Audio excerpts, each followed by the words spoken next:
Hello，各位爸爸媽媽，大家好啊！我係 Miss Carol，一個幼稚園嘅英文老師。有時我哋遇到兩個同樣輔音嘅時候，點解我哋唔發兩次音嘅？例如呢個字 ball ball，我哋唔係讀 ball，l，我哋唔會發 l bell ss 尾嘅字，例如 kiss，我哋唔會講 kisses stuff。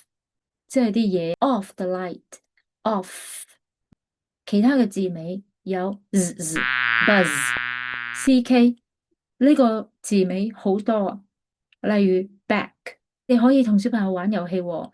嗱 back 呢個字，我哋加個 l 喺個 b 嘅後邊就變咗 black，拎走個 b 換個 p 就會變 pack。clock 又係發一次，唔會講 clock G 喺尾嘅，例如 egg，我哋唔會講 egg 嘅。兩個 T 我哋都係發 t，例如呢個字 but。